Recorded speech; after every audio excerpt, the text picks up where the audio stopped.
Alright. So, very good sa atong nga mga nag-share sa nilang mga words of the week. So, mas namin kami kita sa mga words na nakolekta kada semana and share it to others. Pero, dapat, when we are going to have a spelling bala, so dapat, kung magbutang kasi diri, for example, human. Let us remember nga if the nouns are common nouns, so automatic, ang diri nila, ang first letter nila is small letters. Ha? Kung common nouns, magsaling ka common nouns, ang sila ang mga nouns nga in general, pwede matawag mo sa ilang tanan. Like for example, animals. Animals is a common noun because there are different animals. Ang correct, pwede mo mahambal na animals kasi sapat na sila. For example, students. Students is a common noun kay general na sa. So, hindi na sila specific. So, since nga dere, all of the words nilist nila is common nouns. So, automatic, ang dere nga mga words are small letters. Except lang kung mag-imo ikaw sentence, so dapat first letter, capital letters kitsa. Then, good thing, kasi dero, all the translations are correct. Sakto tanan niya ang translation.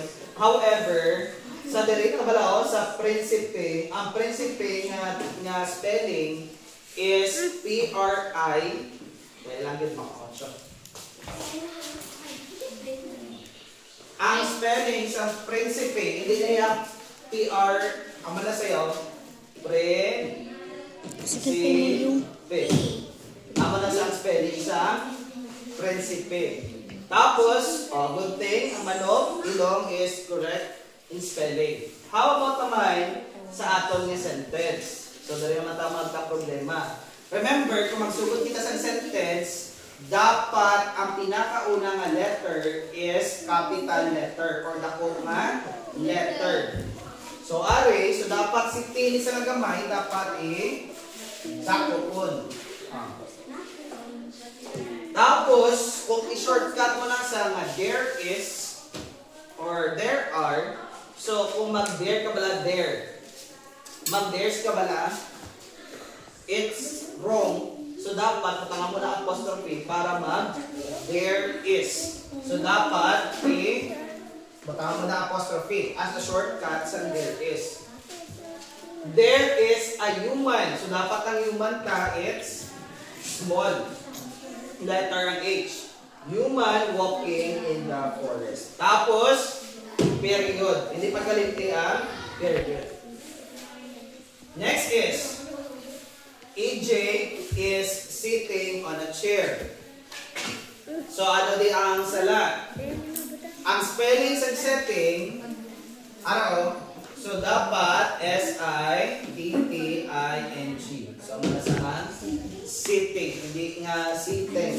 Ano? Sitting. On a chair. Pag hindi pagkaligti ang pintok. Kag kung, for example, mag-capital letter ka dapat sa mga personal pronouns, mga i-capital. Like for example, pangalan sa tao. So, parehas yung EJ. So, dapat, ang pinakauna dapat nakuha nga letter. Ang kakaisa ng pangalan, so dapat nakuha ang una-una kaya mga personal pronouns sila. Next. Jedi is a prince because his father is a king. So, are, sakto na nisa. Next. Prince. So, banta ninyo, ano din sala? Ang are? Prince. Ang prince dapat. Dako nga PK. Basta ang pinakaunang letra sa sentence dapat dako.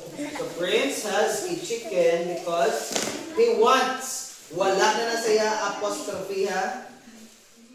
He wants. So dapat ibutang mo din sa pinaka kamay-gamay tapos cancel nyo.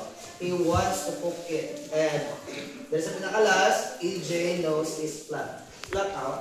Hindi, sir. Okay. So everything is clear.